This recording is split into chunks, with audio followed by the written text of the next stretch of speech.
pupunta ka ng India, isa sa mga biggest concern ng most travelers ay ang Philippine immigration. Kaya sa video na ito, I will share to you the common questions na maaaring itanong sa mga turista papuntang India at kung paano mo ito sasagutin. Namaste mga ante, this is Kizzy, a Filipina living here in India, so let me be your India travel guide and a friend. Bago tayo dumiretso sa mga tanong, gusto ko munang i-share sa inyo ang basic idea. Kadalasan, ang mga tanong ng immigration officer ay umiikot lang naman talaga sa anong visa ang hawak mo, purpose ng travel mo, travel history mo, financial capacity mo, at overall background mo. Layunin nila na masiguradong tugma ang mga sagot mo sa mga documents na dala mo. Kung tourist visa ang gamit mo papuntang India, isa ito sa mga visa na mas mabusisi sila ng sobra, lalo na kung self-funded ka at first international traveler ka pa. Ang ipapakita kong listahan ngayon sa inyo ay hindi ibig sabihin na itatanong yan lahat sa inyo at ganyan ang sequence ha. Depende pa rin yan sa immigration officer at sa iyong travel profile. Isa-isahin natin ang mga tanong at pag-usapan natin kung paano ka makakasagot ng malinaw, consistent at higit sa lahat, totoo. Question number 1, saan ang punta mo sa India? Sa tanong na ito, gusto lang i-confirm ng immigration officer kung alam mo talaga ang destination mo at tugma ito sa itinerary at visa mo. Halimbawa, kung New Delhi ang first destination mo, dapat alam mo rin kung saan ka pupunta pagkatapos kung may domestic travel ka. So sample answer, sa New Delhi po, magtutur po kami sa Agra at Jaipur bago bumalik sa New Delhi para sa flight pabalik ng Pilipinas. Tip, huwag kang magbigay ng destination na wala sa itinerary mo. Siguraduhin consistent ang sagot mo sa flight bookings, hotel reservations o travel plan. Question number 2, sinong kasama mong babiyahe? Ang purpose ng tanong na ito ay malaman kung solo traveler ka, may travel companion o may naghihintay sa'yo sa India. Kung solo traveler ka, sabihin lang ang totoo. Kung may sponsor o may susundo sa'yo, sabihin din ng malinaw ang relationship ninyo. So sample answer, solo traveler po ako. O kaya, solo po akong lilipad pero susunduin ako ng boyfriend ko pagdating sa airport sa India. Tip, kung sinabi mong may sponsor o may kakatagpuin ka, siguraduhin handa ang invitation letter, affidavit of support at iba pang supporting documents kung sakaling hingin. Question number 3, ilang araw ang stay mo sa India? Dito, chinecheck kung alam mo ang details ng biyahe mo. Kapag kabisado mo kung ilang araw ang stay mo at tugma ito sa return ticket mo. Sample answer, 21 days po. Kapag tinanong pa ng follow-up na kailan ang balik mo, dapat masasagot mo rin agad. Tip, huwag manghula. Alamin ang exact travel dates bago pumila sa immigration or days pa lang handa ka na talaga sa ulado mo na yung mga travel itinerary mo. Question number 4, kailan ang balik mo sa Pilipinas? Sa tanong na ito, gusto lang malaman ng immigration officer kung temporary lang ang biyahe mo at kung alam mo ang travel schedule mo.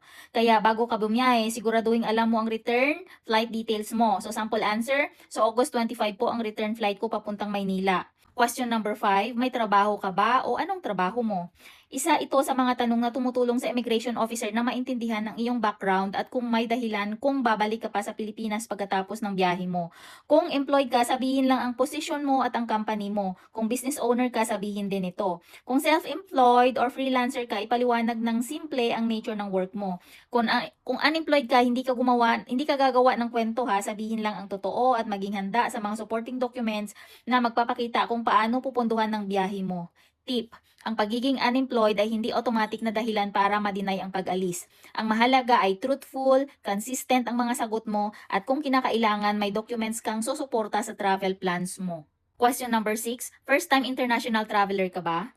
Kung oo ang sagot mo, huwag kang kabahan. Maraming Pilipino ang unang international trip ay successful naman. Ang gusto lang malaman ng immigration officer ay kung alam mo ang purpose ng biyahe mo at prepared ka sa iyong travel. So, sample answer, yes po, first international trip ko po ito. Kapag may follow-up question, sagutin lang ito ng direkta at ayon sa totoo. Tip, ang pagiging first-time traveler ay hindi ibig sabihin na automatic kang ma-offload. Ang mas mahalaga ay kumpleto ang documents mo at tugma ang lahat ng impormasyon na binibigay mo. Question number 7. Bakit India ang napili mong destinasyon gayong maraming nearby countries na visa-free para sa mga Filipino? Isa ito sa mga tanong na maaaring itanong para mas maintindihan ng immigration officer ang tunay na purpose ng travel mo. Walang perfect na sagot dito. Ang mahalaga ay maipaliwanag mo ng malinaw at totoo kung bakit India ang napili mong pupuntahan. So halimbawa na mga sagot, gusto kong makita ang historical sites tulad ng Taj Mahal. Or mahilig din ako sa Indian culture at cuisine. Or matagal ko nang gustong i-explore ang India. Tip, sagutin mo ito based sa sarili mong dahilan ha. Huwag kang magbigay ng dahilan na hindi naman tugma sa itinerary o travel plans mo. Question number 8, may katagpuin ka ba sa India? So, isa ito sa mga tanong na maaaring itanong lalo na kung solo traveler ka o kung may nakalagay sa documents mo na may sponsor o invitation. Kung wala, sabihin lang ang totoo. Kung meron, sabihin kung sino ang katatagpuin mo at ano ang relationship ninyo. Sample answer, opo, ang boyfriend ko po ang susundo sa akin sa airport at sa bahay nila ako magsistay habang nasa India. So tip, kung may sponsor o may nag-i-invite sa'yo, siguraduhin tugma ang sagot mo sa invitation letter at iba pang supporting documents. Question number 9. Anong mga lugar ang plano mong puntahan sa India? So dito, gusto lang nila malaman kung may plano ka talaga sa biyahe mo. So, hindi naman kailangan kabisado mo ang buong itinerary pero magandang alam mo ang mga pangunahing lugar na bibisitahin mo. So, sample answer, New Delhi, Agra, Jaipur at Rishikesh po. So tip, kung may hotel bookings o itinerary ka, siguraduhin pareho ito sa mga lugar na babanggitin mo. Question number 10, ano ang meron sa mga lugar na yun at bakit mo gustong bisitahin? Ito ay simpleng follow-up question para malaman kung pamilyar ka sa mga itinerary na ginawa mo. Hindi kailangan ng mahaba o memorized na sagot. So halimbawa na sa mga sagot, sa Agra po gusto ko pong makita ang Taj Mahal. Sa Jaipur naman gusto kong ma-experience ang mga historical forts at palaces. Sa Rishikesh gusto kong makita ang Ganga River at ang mga sikat na tourist spot. So tip, kung ikaw ang gumawa ng itinerary mo, siguraduhin mong masasagot mo ang tanong na ito ng natural. At bago matapos ang video na ito, gusto ko rin i-share sa inyo ang mga kadalasang pagkakamali na dapat natin iwasan kapag nasa immigration na tayo. Number 1, nagbibigay ng sobrang daming impormasyon. Sagutin mo lang ang tanong, huwag kang magkwento ng mga bagay na hindi naman tinatanong dahil maaari itong magdulot ng panibagong follow-up questions. Number 2, hindi tugma ang sagot sa documents. Halimbawa, sinabi mong hotel ang tutuluyan mo pero ang dala mong documents ay invitation letter mula sa sponsor. O kaya naman, iba ang return date na sinabi mo kumpara sa return ticket mo. Laging siguraduhin consistent ang lahat ng impormasyon. Number 3, hindi alam ang sariling itinerary. Kung ikaw mismo ang nagplano ng biyahe mo, dapat alam mo kung saan ka pupunta, ilang araw ang stay mo at kailan ang balik mo sa Pilipinas. Number 4, nagpapakita ng fake o altered documents. Huwag na huwag kang gagamit ng peking bank statement, hotel booking, return ticket o anumang travel document. Bukod sa maaaring ma-deny ang iyong departure, maaari rin itong magkaroon ng mas seryosong legal consequences. Number 5, kinakabahan at nagpapalit-palit ng sagot. Normal lang ang kabahan, tandaan ninyo yan. Pero, hindi inahanap ng immigration officer ang perfect answer.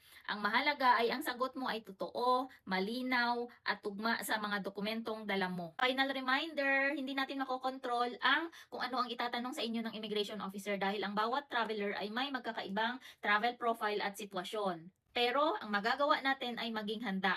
Kaya, reviewin ang sarili mong itinerary, i-prepare ang lahat ng mga kinakailangang documents, at siguraduhin ang lahat ng impormasyon ay consistent. By the way, if you need assistance with your Indian visa application, so affidavit of support in guarantee preparation, MEA attestation, visa conversion, visa extension, exit permit, or any other FRRO related concerns here in India, feel free to message me. I will be happy to help you. Save this video for future reference and don't forget to follow or subscribe for more India travel tips. See ya!